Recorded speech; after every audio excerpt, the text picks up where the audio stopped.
Welcome again. Hope you enjoyed the coffee break. Now it's time for session number 3, titled by Memorial Session to the name of late Professor Salah Ibrahim. I would like to welcome the chairman on the stage, Professor Ashraf Reda, Professor Dahara Mendara Panchal, Professor Ines Shaltut. Please come to the stage, Dr. Ines Shaltut, and Professor Rafat Rashwan, and Professor Muhammad Hassani. Session number 3.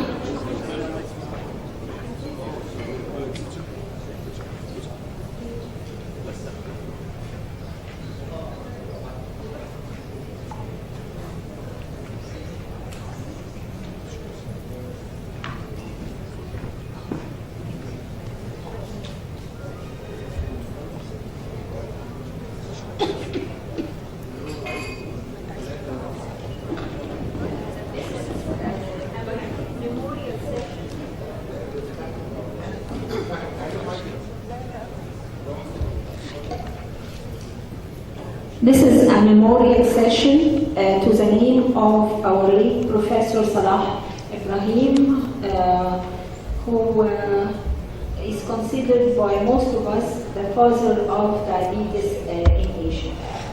Professor Anayat is one of his students, and she wants to say a few words. بسم الله الرحمن الرحيم. الحقيقة أنا بشكر منظمي المؤتمر ودكتورة إيناس شلتوت على تنظيم هذا المؤتمر وعلى تذكر الناس اللي هم بيبقوا الفضل أو الأساتذة الإيميننت في هذا المجال. والحقيقة الدكتور صلاح إبراهيم يعني يعتبر بيشارك كل الأساتذة بتوع الدايبيتس أو حتى الدكتور ايوه حتى الدكتور مغازي بيقول دايما عليه ده استاذنا جميعا. فالحقيقه ان انا بذكر ومن يعني حاجه مكرومه جدا من السلف ان هو السلف ان هو يذكر الاساتذه والسلف الصالح منهم، لان دي يعني ليس منا من لم يوقر كبيرنا ويرحم صغيرنا ويعرف العليم حقه. فهو كان من العلماء الحقيقه، وكان دون بيرجع المثابره والصبر اللي عنده باين، حتى ان هو بطل سن متاخره جدا ويمكن ما يعرفوش كتير ان هو توفاه الله وهو اخر كلماته وكان في مؤتمر وبيخطب الكلمه بتاعته وكان هيقع ووقع فعلا. وبعدين جه تاني يوم حصل السيتيشن بتاعه وكمل، وفي الكلمه برضه بيقول توك ثانيه في المؤتمر كان في مارس 2012 وبعدها على طول دخل في كوما وتوفاه الله ثاني يوم. فيعني نتمنى له الرحمه من الله سبحانه وتعالى وان يجازيه خيرا. والحقيقه هو كان من النوع الدؤوب جدا جدا لدرجه ان هو كان بيكتب في كتاب ليله المؤتمر. يعني هو عنده مثلا توك بكره وتعبان وجاي من الستيشن قاعد يكمل الكتب. هو عنده سلسله كتب هي دلوقتي معموله صدقه جاريه كده على روحه. فنتمنى ان دايما كنت اقول يعني اللي هو كيف فرغت تنصب والى ربك تفرغ. يعني كل ما الواحد يخلص شغل يعمل شغل. هي دي العباده وهي دي اللي تصلح المجتمعات وتفيد الاجيال. ودايما بنقول ان هو يكون قدوه لينا جميعا ولولادنا وحبايبنا الصغيرين. فالله يرحمه ويكثر من امثاله. وعندنا امل في كل جيل هيبقى ان شاء الله نقتدي بيه ويخرج لنا كتير امثاله ان شاء الله. وربنا يتقبل ان شاء الله.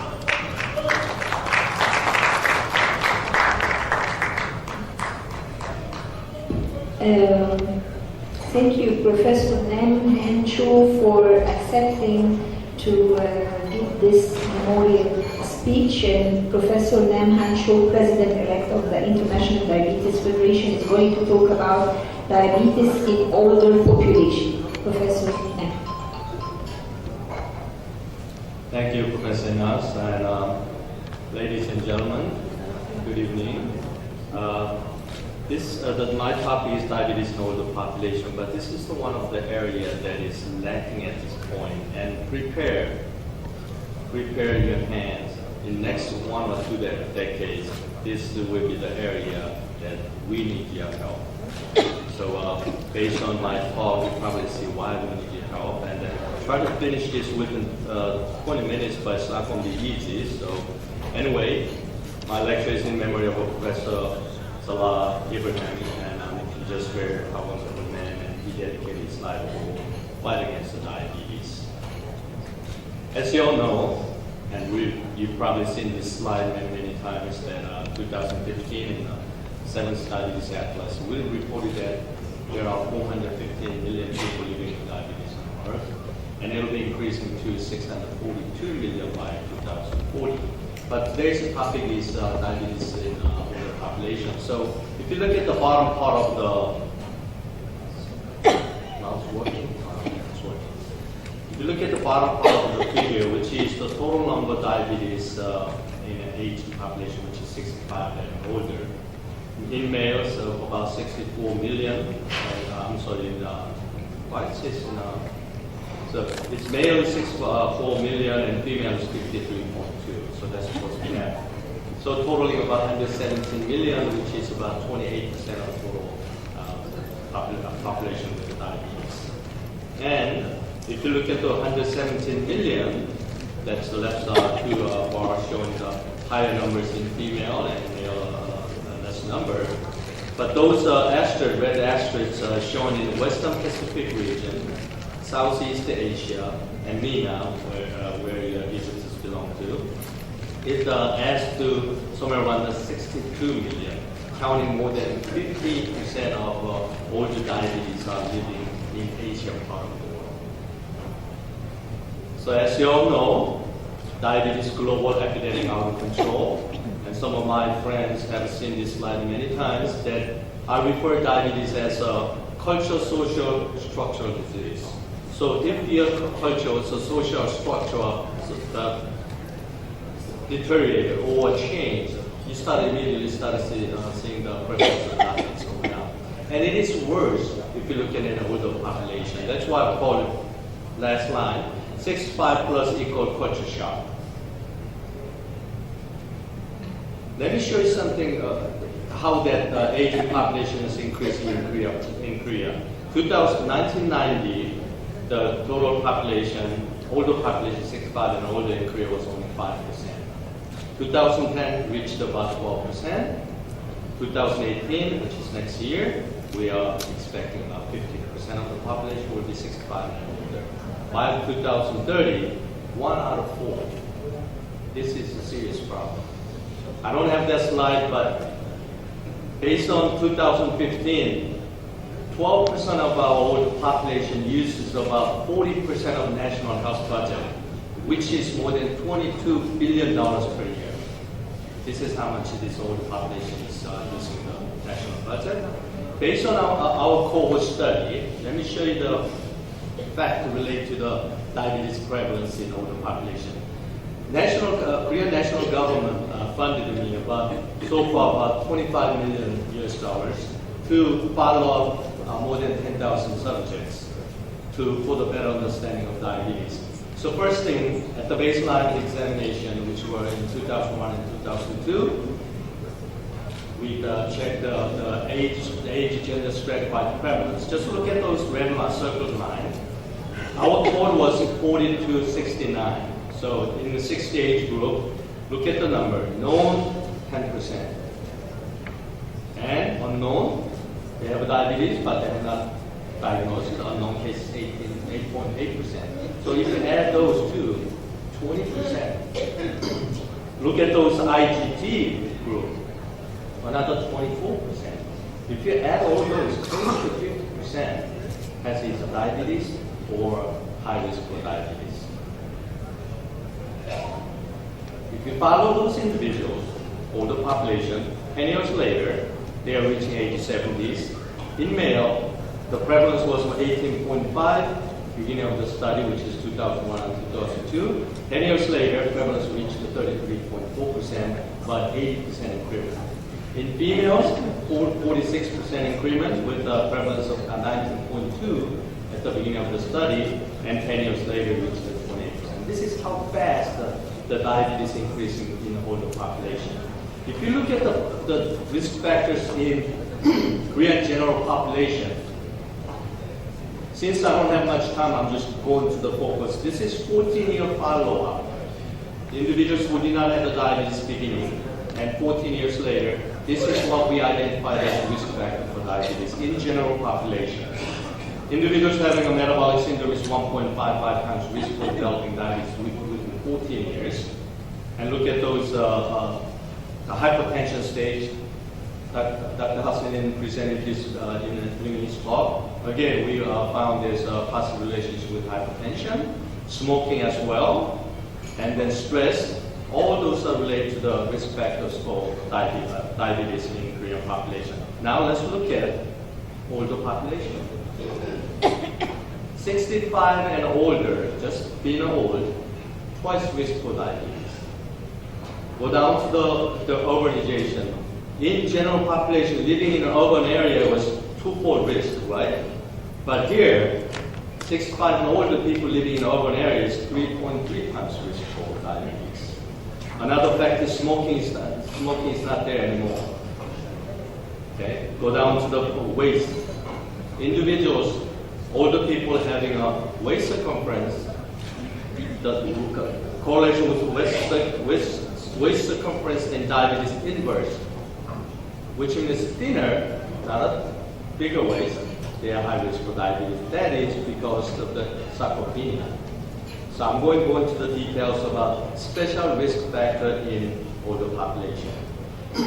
This is what you call sarcopenia. When we get older, we all know we start losing muscle. It's a sarcopenia phenomenon occurring, and physical disability related to sarcopenia. Another pattern is you lose the lean mass, but the lean mass is covered by fat mass.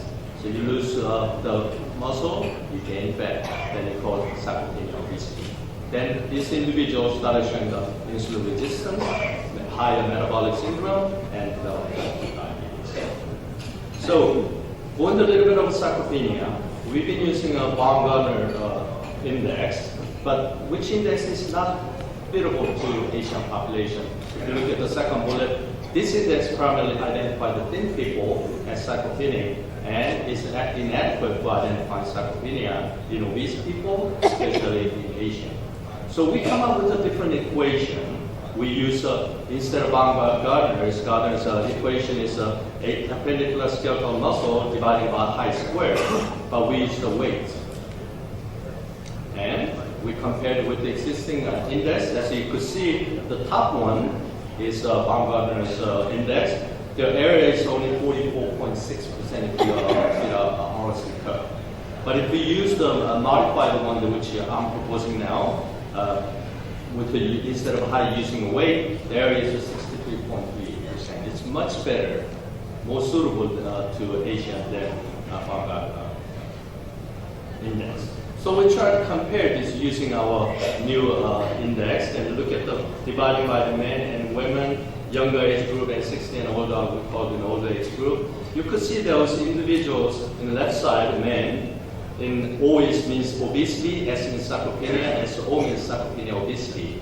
You could see when you're comparing older, 60 years and older, and then the below age group, obesity is more positively related to diabetes in younger population than older. You could see the O and the 42.2% diabetes in younger, but in older, 18.7%. And sarcopenia is definitely in older population is the percentage are greater, and which is a similar pattern in sarcopenia obesity. But this pattern is much stronger if you go into the women, straight out into gender and go to the women. You could see that obesity is in older diabetes at 29%, whereas in younger is at 35.5%. But in sarcopenia is 8%, older diabetes, but younger only 2.2%. So there's a trend, but of course, when you look at these indices, there's a lot of the independent risk factors are mingled with this factor. So we went on and look at the bottom part of this slide. This is the independent risk factor. We controlled for it. Then start to compare, see what kind of relationship we could observe in this older population. So O shows in left side pre-diabetes. There's some trend in obesity related to the diabetes and pre-diabetes. 1.76 in older population, but it also in older. So it is a similar trend. But if you go to diabetes, obesity is not there in the young population, but in older population, obesity comes in. And sarcopenia starter comes in too. And lastly, sarcopenia obesity combining is stronger risk factor. Individuals who has both sarcopenia and sarcopenia obesity, they are high risk for diabetes in the population. What about the aging and the other factors which are looking for glucose metabolism? This is a pretty busy slide, but just look at the round circles. Green means beginning of our study, which is 17 years ago, there were normal glucose counters. And last examination stayed, if you look at the top one, green means this person stayed in normal condition. Green to yellow, converted to the normal to IgG. Green to the red, converted to DM. So we use something called vector plot to make smooth out all those figures. Then this is what you see. NGT is the black one, and IFG IgT is the blue one. Red one is the diabetes. What you see here, insulin resistance is increasing as they get older. We heard this in a morning lecture. Insulin sensitivity is kind of decreasing. But look at the normal case. Insulin secretion is increasing in order to compensate insulin resistance. So this is what exactly look like if you kind of figure into the graph. This is an insulin secretion using the glucose index, and this is the key graph. If we look at the individuals at the baseline who stay the normal or who has a diabetes, look at the left side of the graph, IGI. Higher level in individuals who stay the normal. Okay? But those individuals who has a diabetes, they're about 55% lower in the IGI. Look at the insulin sensitivity index. 18% decrease in sensitivity in individual has a diabetes. If you look at it prospective nature, divided into two sections, normal and DM, IGI, in normal, this individual who are normal at the beginning of the study, they are still normal, they did not develop diabetes. Look at how much the insulin secretion increased. 6.9 to 11.7%. It's 11.7 increment of about 70% in order to compensate the insulin sensitivity, which was reduced from 10.1 to 7.4. It was about 36% reduction as they get older. Look at those individuals who develop diabetes during this follow-up period. Insulin sensitivity decreased 280%. But look at the insulin secretion there. Only 52% increment. So it's not enough to compensate the reduction of the insulin sensitivity. So this is what's happening. So we combine all this thing and start grouping into the individuals who have a high insulin secretion and then higher insulin resistance. And then next group, that's a baseline or comparing group. If you control all those factors you see at the bottom of the slide, individuals who have a high insulin secretion but low insulin sensitivity, risk of them developing diabetes within 10 years, 2.62 times greater. Go to the far right side, low insulin secretion and low insulin sensitivity has a 6 times greater greater to develop diabetes. So what is telling you right here? In Asian population, lack of insulin secretion is more risk for diabetes. That's what you shown down there. 2.62 insulin resistance causing diabetes. 3.35 insulin secretion, lack of insulin secretion, the magnitude of the developing diabetes, and combination with things. So Asia diabetes is somewhat different compared to Caucasian. So Asians has a low insulin production as they get older, the individuals who develop diabetes. So this is what we presented in the Lancet Diabetes Endocrinology in 2016.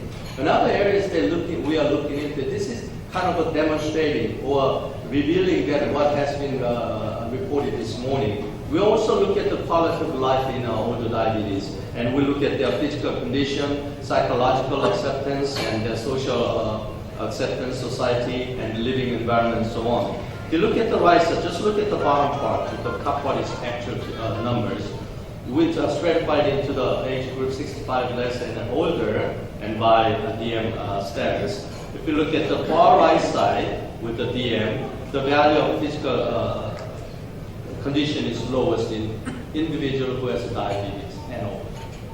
Okay, and that's a similar pattern in the psychological values and social values and living environment as well. We also look at the diabetes and dementia. And there's a lot of data about just looking at the middle part where there's a red circle in mental health, cognitive impairment, positively related to the age, 77 to 84 age group, 85 to 89, 90 plus. 90 plus age group, 61% has impaired in cognitive standing. Dementia, 39% in oldest group, compared to 14% in high 70s and low 80s. And depression as well is a nice positive trend. And we also found that when we compared individuals with the ApoE gene, and if you look at Alzheimer's, far right side graph, and using individuals who do not have a diabetes as a reference is 1, individuals who have a diabetes, Alzheimer's disease is 2.4 times greater risk. And if you have vascular dementia, again, 2.15 times. If individuals who has diabetes and ApoE, they are 3.8 times greater risk. And cognitive deficit in non-dementia patient with type 2 DM. Duration of DM is associated with the cognitive deficit. And untreated patient with DM shows more severe cognitive decline than treated patient.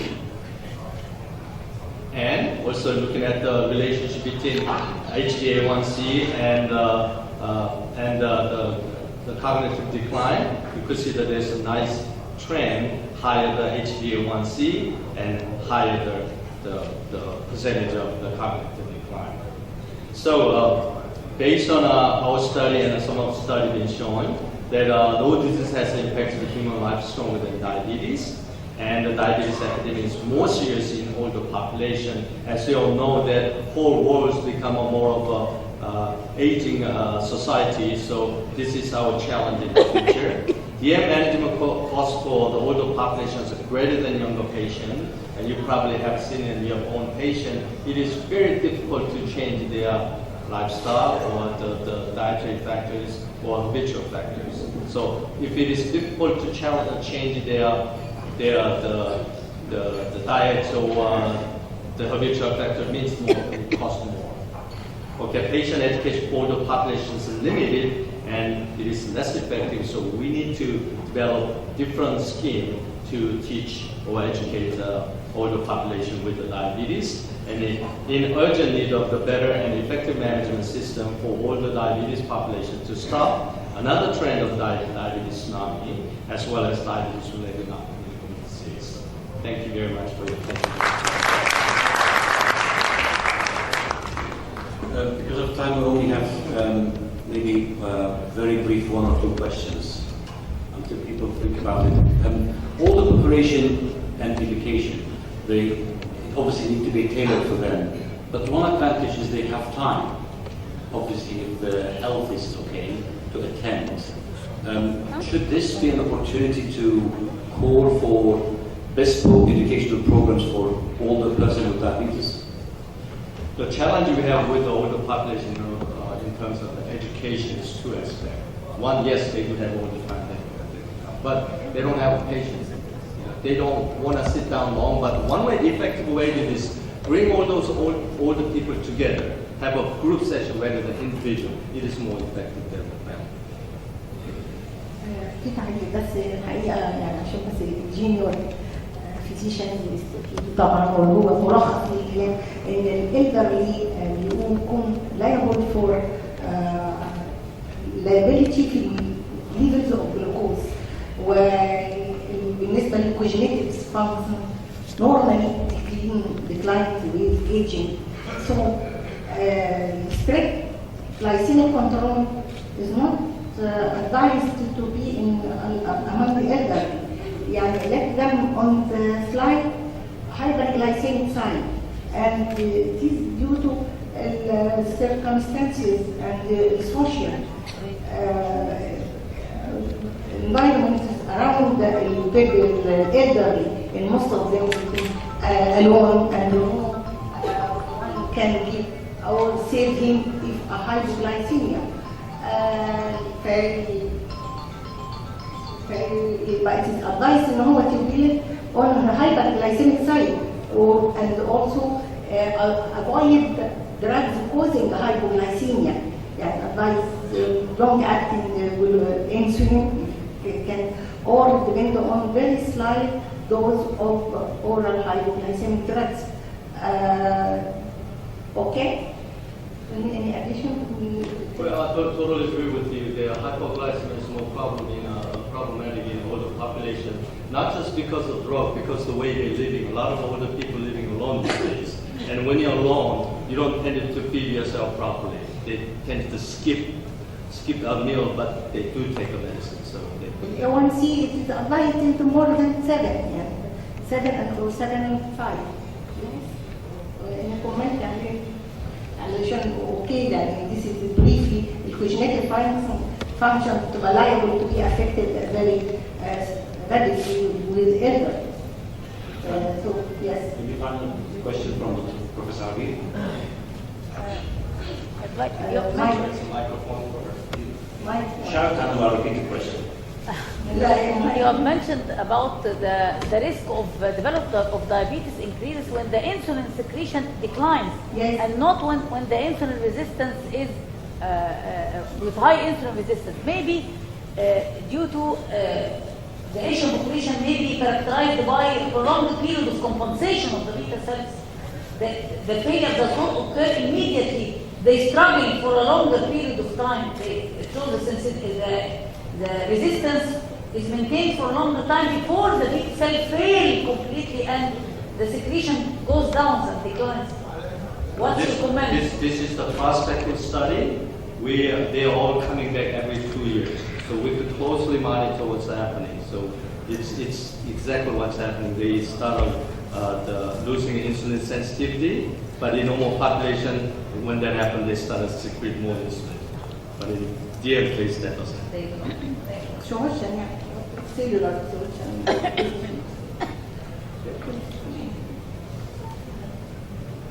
Thank you, Professor Lim, and let's go to the coming session.